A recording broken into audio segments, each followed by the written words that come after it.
Moi! Moi! Me ollaan taas täällä Otto ja Lusi. Mä oon toipuva päihdeaddikti. Mä oon Lusi, mä oon toipuva päihdeaddikti. Taipuva. Kyllä. Taipuva ja toipuva. Taipuvainen päihteisiin. Kyllä. Mitä on päihteiden oikein käyttö? Ei sellaista oo. Eikä. Paitsi, jos sä syöt vaikka vähän sieniä. Niinku kanttarelleen. Ei kun niitä ihan niitä Psilopsypyliä. Kyllä, näin. Psykedeeli. Sieniä vähän mikrodoussailee ja parantaa sillä omaa henkistä tietoisuutta kasvattaa ja menee eteenpäin ihmisenä. Vähän DMT-rituaaleja. Joo, näin Okay. on. Joo, tänään meillä on aiheena vihaajat ja itsetunto. Meillä on 5 apukysymystä ja käydään ne yksi kerrallaan läpi.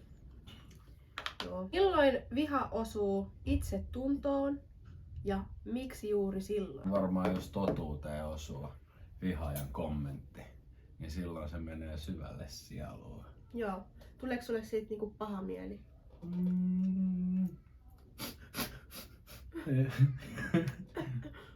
Kyllä välillä tulee. Joo. Joo. Tai ainakin, että se jää pyörii mieleen. Joo. Niin enemmänkin sitä alkaa ärsyttää se, että se jää pyörii mun mieleen ja se, että minkälaisen vallan mä annan sille toiselle vihaajalle tai kommentoijalle Joo. mun pään sisällä. Joo. Milloin viha osuu itsetuntoon? Mulla ei niinku jostain syystä, mä oon huomannut, että mä oon vähän immuuni vihalle.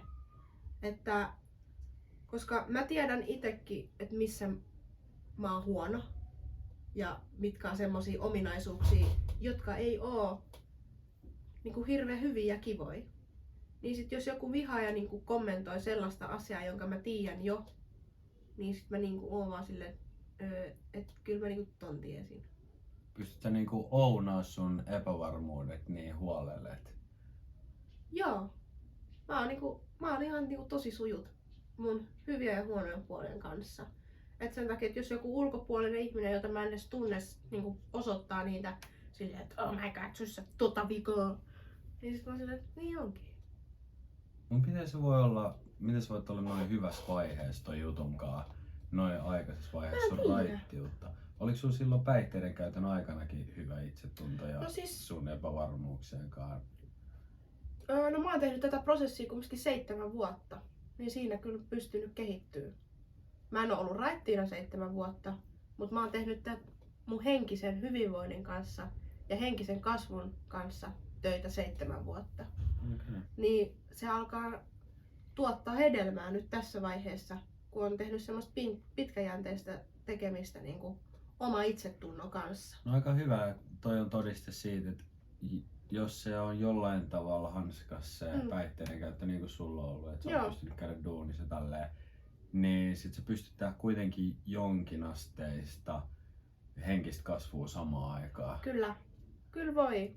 Joo. Se on ollut kiva. Koska musta tuntuu, että mulla se kaikki kasvu on jäänyt vaan niinku piiloon. Semmoiseen niinku aktivoitumattomaan tilaan. Et sit kun mä oon raitistunut, niin sit se kehitys on ollut ihan sika nopeeta. Joo. Mut siinä on se, kun on yksin. Ja sitten esimerkiksi mikä mussa on ollut se, että mä hoidan oikeasti aktiivisesti mun mielenterveyttä. Mä käyn ryhmissä, mä käyn psykiatrilla, mä käyn terapiassa. Siellähän puidaan näitä kaikki ongelmakohtia koko ajan, joka viikko läpi. Niin totta kai mä sit siinä kehityn siinä mun itsetunnossakin koko ajan eteenpäin. Ja itteni opiskelussa ja kaikessa tällaisessa, koska mä teen sitä. Et mullakin on ollut välillä sellaisia vaiheita, että mä hukutan itteni kaikkeen muuhun hälinään ja mä unohan hoitaa sitä mun pääkoppaa. Niin sit se vaikuttaa mun hyvinvointiin, että mun tulee vähän paha mieli ja sit saattaa tuntua pahalta esimerkiksi vihaajien kommentit, koska niinku ei tunne itteensä niin kokonaan. Mut sit kun sä teet töitä itses kanssa ja sä sitoudut siihen, niin susta tulee voittamaton. Tai silleen. Jep. Joo. Mulla nousi pari asiaa tässä mieleen. Se just toi, että kokonainen minä itse, se on semmoinen niinku pitkän ajan tämmönen itsetunnon kehitys.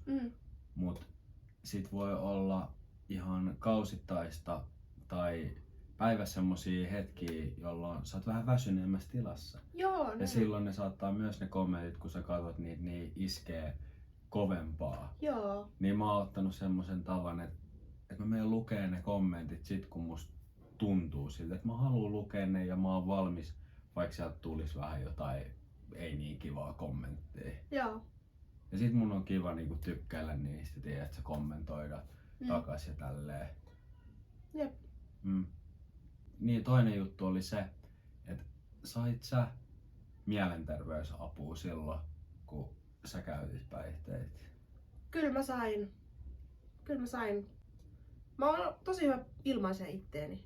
Tai silleen, mä pystyn sanoa ne oikeat sanat ja näin. Niin sitten se, joka kohtaa mua, se ammattilainen, niin se saa musta paremman kopin jotenkin siitä mun ilmaisutaidosta. Niin sen takia mulla on mennyt tosi hyvin kyllä elämässä nämä kaikki apupykälät ja kaikki nämä systeemit. Et ne on mennyt ihan vaan kuin vettä vaan eteenpäin. Niin sä oot saanut puutettua itsesi niihin prosesseihin ja vakuutettua ne, että sä pystyt tähän ja näin. Koska monet päihteiden käyttäjät ei oo sellaisessa kykeneväisyydessä selittää itseään sillä tavalla, että ne on ymmärrettäviä. Ja mä niinku lukeudun kans siihen kastiin. Joo. Omasta mielestä Kyllä. ainakin. Mä halusin tehdä semmoista tietynlaista auttamistyötä, kun pyörii vaikka jossain ryhmissä, missä on vertaisia, eli addikteja.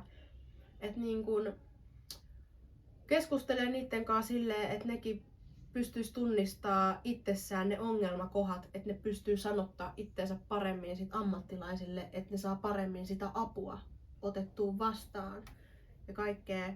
Et mä luulen, että kun mä haluan tehdä sitä auttamistyötä, niin mun rooli olisi ehkä lisää tällaista niin kuin siellä ympyröissä. Niin sit se avun hankkiminen niin helpottuu tosi paljon. Niin, koska tärkeimmät jutut aktiiviselle päihdeaddiktille varmaan käydä just niitä keskusteluita niin kuin ei päihteitä käyttävän ihmisen kanssa silleen, että siitä tuntuu, että se on kunnioitettu ja sitä yritetään ymmärtää. Just näin. Ja sit se kehittää sitä päihteiden käyttäjää myös niin kuin toimii muiden selvien ihmisten kanssa. Just näin, kyllä. Mun mielestä se on tosi kauheeta, että syrjitään päihteiden käyttäjiä, koska mut helppohan se on. Niin jos se on no joo. Miten sä voit tavallaan? Niin, totta. Jos on niinku tollasia tilanteita, totta kai, mutta on myös sellaisia tilanteita, että se päihteiden käyttäjä ei tee mitään, että se vaan minding own business ja sit niinku häntä katsotaan vähän silleen, sä oot nyt tollanen narkkari. Niinku tolleen katsotaan alaspäin, vaikka se ei niinku tee mitään, että se vaan on. Mä ymmärrän, kun on tilanteita, että ne niinku vaikka on väkivaltaisia ja aiheuttaa pahennusta, totta kai sit kierretään kaukaa. Mut sit jos se on asiallinen, mut sit ulkoisesta olemuksesta näyttää siltä, että hän on päihteiden käyttäjä tai tälleen, niin kyllä mun mielestä sellaista ihmistä pitää silti kohdella kunnioituksella ja niinku empaattisesti tälleen. Vaikka näyttäisikin vähän niinku rähjäsemmältä. Niin, kyllä munkin mielestä, että jos se on sua kohtaa kunnioittava, niin kuin kaikki ihmiset muutenkin, jos ne on sua kohtaa kunnioittavia, niin miksi sä et ois niitä kohtaa, että kyllä se mun ymmärrys loppuu siinä kohtaa, että jos joku on sulla asiallisesti, vaikka se olisikin rähjäiset vaatteet päällä ja kuoleva luposkella, olisi silleen, että anteeksi herra, että paljon kello on. Ja sit mä olisin silleen, että haista vittu vitun nisti. Eiks niin? Just noin. Väärin on tommonen. Niin joo. Mutta en mä tiedä. En mä ainakaan itse henkilökohtaisesti törmännyt tollaseen. Joo. Törmäsit sä? Kyllä olen törmännyt paljon. Joo. Et kyllä mua kohdeltiin ihan eriarvoisesti silloin kun mä käytin huumeita ja se näkyi musta kuin nytten. Ja mä oon ollut aina vähän ihmisen semmonen, että mä oon aina asiallinen, mä osaan käyttäytyä. Näin. No teininä oli vähän eri juttu, mutta tälle aikuisiässä kun mä oon käyttänyt vaikka huumeita ja se on näkynyt musta, niin kyllä niinku kyllä mä huomaan sen eron, miten mua nyt kohdellaan ja miten mua silloin kohdeltiin. Onko se ollut semmoista suorasanasta niinku painu vittua juttua vai? Se asennet, miten mua kohdataan. Että se ei ole semmoista positiivista eteenpäin vievää, vaan se on semmoista negatiivissävytteistä alaspäin painavaa. Ei ehkä suoraan semmoista haista vittu ne, vaan semmoista asenneongelmaisia ollut tai semmoista. Missä yhteyksissä nämä kohtaamiset on ollut? Esimerkiksi asiakaspalvelutilanteissa. Vai kun sä oot jotain liittymää tai jotain? Joo, esimerkiksi tollaset tilanteet. Bussitarkastaja, lipputarkastajat sun muut tollaset. Niinku ihan perus. Menee kysyä vaikka apua jossain ja näin. Ollaan vähän varautuneet. Mutta mä ymmärrän sen kyllä, koska päihdeaddikteilla on sellainen maine, että he ovat väkivaltaisia ja arvaamattomia, niin totta kai ihminen, joka ei tiedä siitä maailmasta, varautuu heti siihen ja sitten se vaikuttaa hänen asenteeseen ja hän kohtaa mut silleen negatiivisesti. Mä ymmärrän, että siinä on sellainenkin juttu. Mutta se, että kun mekin tässä puhutaan, niin pystytään lisätä tietoisuutta siitä, että kaikki addiktit ei ole väkivaltaisia ja arvaamattomia. Koska ihan samalla tavalla myöskin nämä meidän kanssaelijat, perusjantterit, että jos sä menet kohtaa, niin jopa se, joka ei ole päihdeaddikti, voi olla myös väkivaltainen ja ennalta arvaamaton. Et se on vähän arpapeliä, tiedätkö? Niin, Joo. Ei sitä koskaan tiedä. Toikin on varmaan just alitajuntaista ihmisille, niin kuin sä sanoit, varoa sellaisia ihmisiä, jotka on vähän tietyn näköisiä, vähän normaalista poikkeavia. Mutta todellisuudessa se pukumieshan on kaikista vaarallisin. Liipattu pukumies. Mutta tuli tosta mieleen, että kun sä sanoit, että sä huomasit niitä ennakkoasetelmia, ja kun noissa sun kohtaamisissa vaikka viranomaisten kanssa tai tällaisissa asiakaspalvelutilanteissa, ja mä en henkilökohtaisesti oo huomannut, niin mä just siihen meidän edelliseen keskusteluun viitaten mietin, että johtuuko se siitä, että mä en myöskään huomioinut paljon mitään muutakaan ehkä. Et kun sä kävit tätä henkistä kasvua kuitenkin jollain tasolla ja mä en, niin onko se vaan johtunut siitä, että sä oot huomannut sen ja mä en oo kiinnittänyt huomioon? Niin, kyllä se voi olla siitäkin kyse. Joo, kyllä. Koska periaatteessa mä en edes yrittänyt olla mitenkään elämän syrjässä kiinni. Mä halusin olla se GTA Trevor, joka on semmonen ennalta arvaamaton ja että ihmiset pelkää ja on varuillaan mut kohdatessaan. Koska mä en todellisuudessa oo se, niin sitä mä hain niinku päihteiden käytöllä takaa. Joo, kyllä. Mennään eteenpäin. Mennään. Kakkoskysymys. Kertooko vihaaja enemmän sinusta vai itsestään? Aloita sinä, Otto, kun oot niin viisas. No voi vitsi. Vihaajat. No kyllä se, että jos kommentoi jotain negatiivista tai muutenkin antaa semmoista negatiivista ulkomaailmaan ilman, että on se henkilö, ketä kohtaa sä oot näin, niin on tehnyt sua kohtaan jotain. Niin kyllä se on vähän semmoista hätäkeinoa omalle pahoinvoinnin purkamiseen. Joo, mä oon samaa mieltä. Kyllä se kertoo paljon siitä vihaajasta, että koska itse onnellisena ihmisenä mä pystyn sanomaan tämän, että kun mä toimin ihmisten kanssa, mä pyrin huomioimaan muiden ihmisten hyvät puolet, koska sitä saa mulle hyvää mieltä. Mutta niin kuin vihaajat toimii niin, että he kiinnittävät huonoihin asioihin huomiota, niin se kertoo siitä heidän negatiivisesta mielentilasta. Niin sen takia se kyllä kertoo siitä vihaajasta, että sillä ei ole hyvä mieli. Jep, enkä voi syyttää, kenellä hyvä fiilis oiskaan, jos scrollaa vaan fyppiä näin. Niin, no. Mutta se miten mä kohtaan niitä vihaajia, niin mä en mene mukaan, vaan mä annan niille rakkautta. Koska rakkaudella sä pystyt voittamaan vihan, mutta vihalla sä et voi voittaa vihaa. Sitten tulee isompi katastrofi ja se ei ole sitten tulee konflikti. Joo, se ei ole kenestäkään kivaa. Ja mä pyrin toimimaan sovussa kaikkien kanssa. Se on se mun juttu. Joo.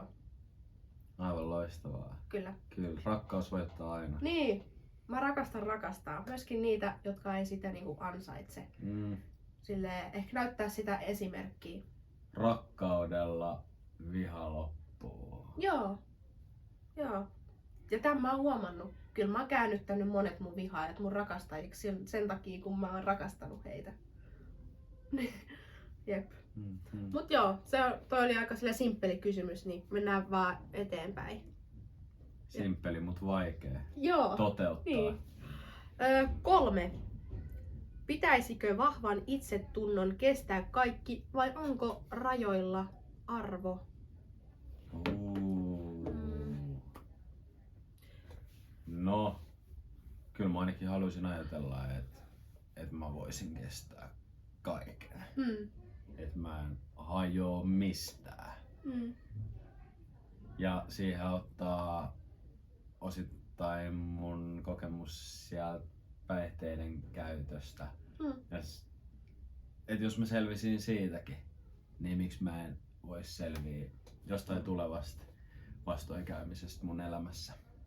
Joo, kyllä. Sehän vahvisti sut ihan kunnolla. Joo, mut semmoset kokemukset, kun sä oot pohjalla, niin vahvistaa kaikista eniten. Ja ne kantaa hedelmää täällä tulevaisuudessa näissä uusissa tilanteissa. Ja mulla on ehkä silleen, että mun riippuu, että kuka mua kritisoi. Että mulla on tiettyjä ihmisiä, joiden sanat mua sit loppujen lopuksi vähän satuttaa. Ja niitä on, mä voin niinku sanoa rehellisesti, mun isoveli. Jos hän kritisoi mua, se satuttaa mua. Ja sitten jostain syystä mun pomo. Jos hän kritisoi mua, niin mua satuttaa. Mut sit kaikki muut ihmiset, tai ei tule ainakaan mieleen, että mitä ne koskaan kritisoi, niin mun mielestä ne ei niinku määritä mua. Mut niinku nämä 2 ihmistä on sellaisia, että mä ehkä pidän niitä parempana kuin minä. Niin sit sen takia heidän kritisointi ottaa enemmän mun sydämeen.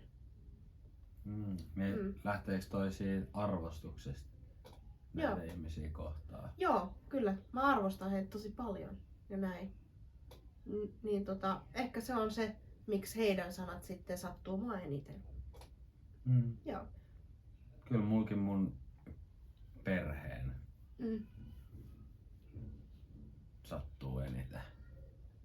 Tai niitten takia mä oon vuodattanut kyyneliä silleen näitten mun raittiitten vuosien aikana. Joo. Se on niinku ainoat jutut, minkä takia mä oon itkenyt silleen semmoista niinku negatiivisesta olosta. Joo. On ollut mun perheen erilaiset ulostulot. Joo. Mut se on ihan ymmärrettävää. Joo. Mut en mä silleen mitenkään TikTok-kommenteille itke. Niin. Se on. Mut ehkä se on tosta arvostuksesta just. Joo. Mä oon silleen vähän hassu, että kun joku randomi mulle kitisee ja inisee ja haukkuu, niin mua vähän hymyilyttää. Silleen, että mulla tulee semmonen, että se on hauskaa. Joo.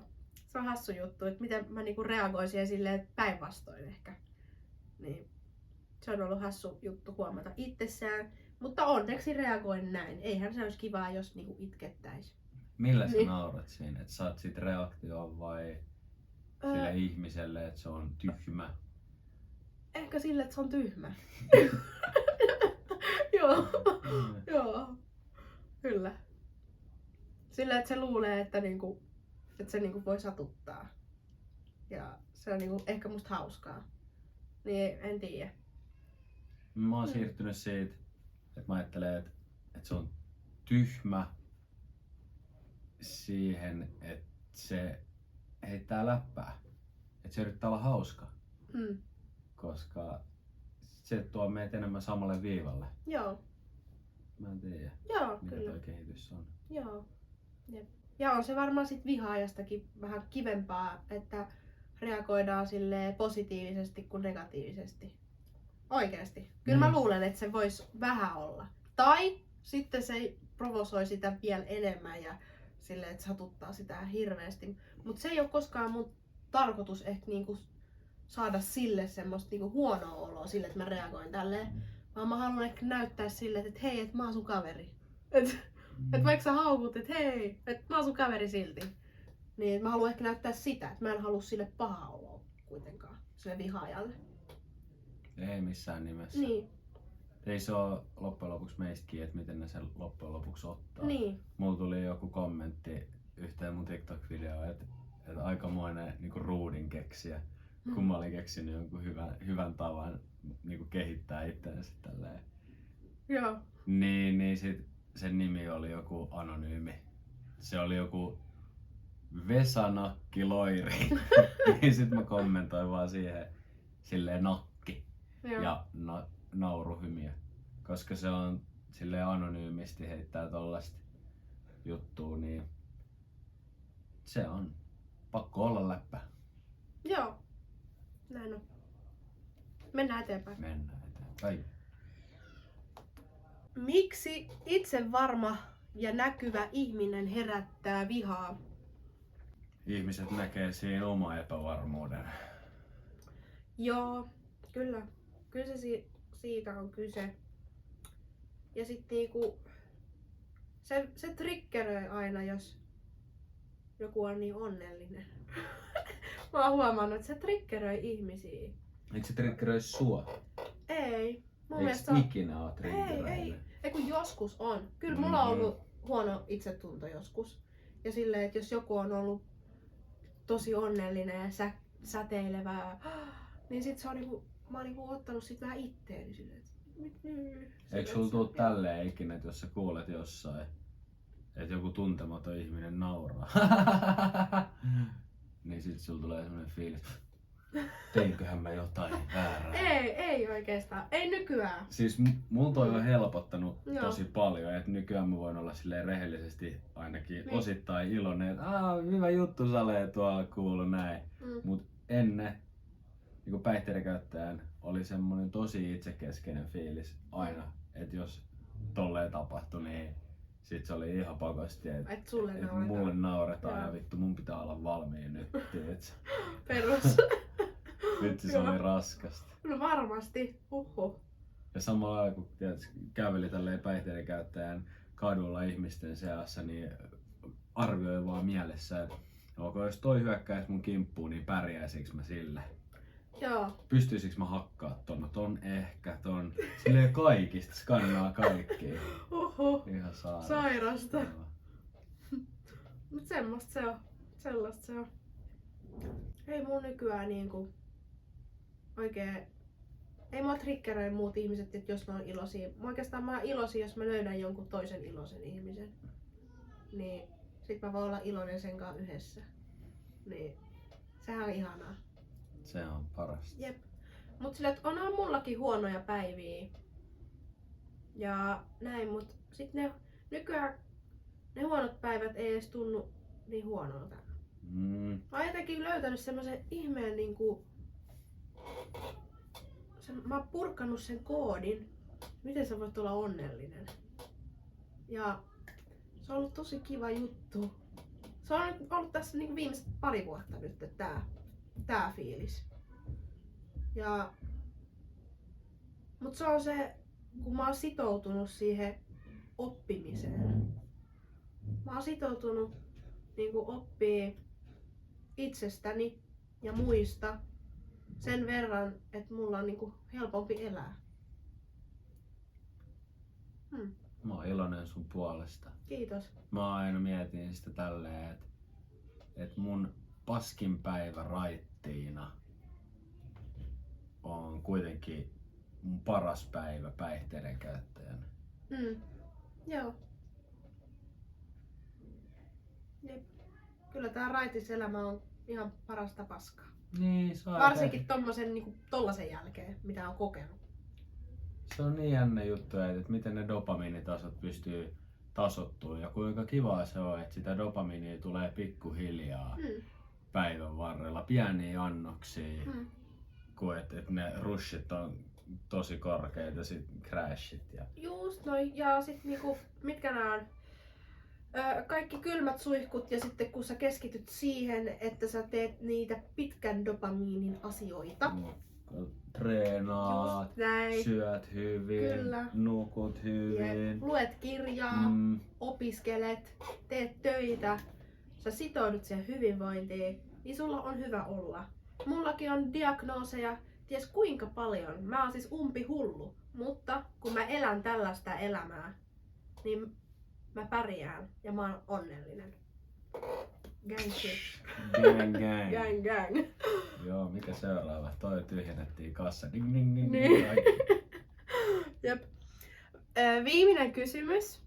Miten vihaajista voi tehdä polttoainetta eikä estettä? Just silloin niin joku viisas mies sanoi, että silloin kun vihaajat vihaa, niin sit pitää laittaa vaan isompaa vaihdetta silmään ja painaa kovempaa. Joo, just näin. Ja mun mielestä vihaajilla on oma paikkansa niin kuin meidän elämässä varmasti. Niiden paikka on pitää ihminen nöyränä. Joo, kyllä. Koska jokaisella ihmisellä on tärkeä tehtävä. Ja heidän tehtävä on niin pitää esimerkiksi mut vaikka nöyränä ja muistuttaa mulle välillä sitä, että sussa on vikaa. Kyllä mä muistan niin kuin itsekin sen hyvin. Mä esimerkiksi aina kun mä aamulla rukoilen päivää, niin mä pyydän Jumalalta nöyryyttä mun päivään. Nöyryyttä ja kiitollisuutta. Sillä pärjää tosi pitkälle elämässä. Niin sitten vihaajat muistuttaa siitä nöyryydestä. Okei. Joo, mulla on tommonen näkökulma tähänkin asiaan. Joo, mä yritän niinku päästä tähän ajatteluun sisään. Mun on vaikea ajatella sitä tolle ehkä. Et ne asiat mitä ne sanoo, niin ajattelet sä, että ne on oikeassa? Tai Siis kyllähän ne on yleensä oikeassa, mitä ne musta sanoo. Siis ainahan ne on oikeassa. Koska mun vihaajat on huomannut, että muun ei niinku ehkä sellaiset tyhmät vihakommentit uppoo. Et mun mielestä ne on vaan hauskoja. Esimerkiksi neekeri. Mä menen hirveän iloiseksi, kun joku sanoo mua sillä sanalla. Niin sitten jotkut on jotkut on keksinyt niinku sättiin niitä niinku henkilökohtaisia puolia ja tällaista. Ja kyllähän ne niinku sanoo ihan oikein, että siellä on aika niinku fiksuja kavereita sättimässä mua. Mä en nyt ulkoa muista, että mitä ne on sanonut, mutta silleen, että mä oon silleen, että sähän huomasit musta tollasen piirteen ja se on ihan totta. Ja sit niinku ollut silleen, wow. Joo. Mikä on semmonen, haluatko sanoa jonkun tällaisen piirteen? Siis omahyväinen. Ja sehän on ihan totta. Kyllähän mä oon tosi omahyväinen ja näin. Mutta se miten mä oon vaikka siihen vastannut, mä oon silleen, että joo mä tiedän, mä teen tämän asian kanssa tosi paljon töitä. Niin kuin itsekseni ja terapiassa. Näin. Ja omahyväisyys, mistä sekin kumpuaa, niin sekin voi kumpua myöskin siitä sisäisestä heikosta itsetunnosta, mikä mulla on ollut ja mikä mulla on rikottu lapsuudessa. Mitä mä oon päässyt nyt niin kuin onneksi kehittämään nyt aikuisuudessa. Ja päästä takas niin kuin tähän elämän pariin itsevarmana ihmisenä. Ja nyt ollaan tehty paljon edistysaskelia siinä, mutta niin kuin, se on hyvä kumminkin muistaa nöyryys ja kaikki tällaiset, että kun sä voit hyvin, että et sä mene niin kuin liian semmoiseen, että nyt mä oon paras kaikista ja täydellinen. Niin, just näin. Muistaa se nöyryyden. Että se niinku kannustaa sua kehittymään. Kyllä. Joo. Niin noi onkin hyviä tollaset kommentit, joihin pystyy itse vaikuttaa. Joo. Mut jos jos ne jotain, että sä olit paska ihminen ennen. Niin. Ja mietit sä sun uhreja koskaan, että mitä sä oot tehnyt, niin nekin on silleen totta. Niin. Mut niille ei voi tehdä mitään. Joo. Ei voikaan. Voi tehdä sen, mitä nyt voi tehdä. Niin. rakastaa lähimmäistä. Kyllä. Ja valita sen paremman vaihtoehdon aina. Ja sitten, jos on niinku menneisyydessä satuttanut jotain ihmisiä, niin ei voi muuta tehdä kuin sanoa anteeksi. Ja niinku näyttää omalla toiminnallaan sen, että on muuttunut. Ja katuu omia tekojaan. Ja menee eteenpäin elämässä. Ei kannata kantaa semmoista katkeruutta ja vihaa sydämessä. Sillä ei pääse hirveän pitkälle ja sillä tulee aika surullinen elämä. Ja mun mielestä elämästä pitäisi nauttia. Ja se, että sä voit nauttia elämästä, niin sun pitää opetella rakastaa itseäsi ja opetella rakastaa muita. Mutta ajattelet sä, että se on tervettä myös hävetä vähän sitä menneisyyden itseään? Kyllä sitä voi häpeä, totta kai. Mäkin häpeän sitä. Ja mutta sille ei voi mitään. Asiat voi hyväksyä tai sitten ei hyväksy. Jos et hyväksy, sulla on paha mieli, mutta jos sä hyväksyt, niin sulla on hyvä mieli. Niin, ja aina asiat olisi voinut mennä paremmin tai sitten olisi voinut mennä vielä huonommin. Jep. Mutta jos sä vellot siellä, niin se ei vaikuta suhun hirveän hyvin ja se ei vaikuta sun tulevaisuuteen hyvin. Että kannattaa katsoa vaan sinne kirkkaaseen tulevaisuuteen ja keskittyä tähän päivään, että miten sä voit olla tässä päivässä parempi, mitä sä olit eilen. Joo. Joka päivä parempaa suuntaa. Kyllä. Enemmän rakkautta ihmisille ympärille, niin ehkä se joku päivä voittaa sen entisen pahan, mitä on aiheuttanut. Niinpä. Mut se oli meidän vikakysymys, niin sanotaan vaikka moikka. Moikka!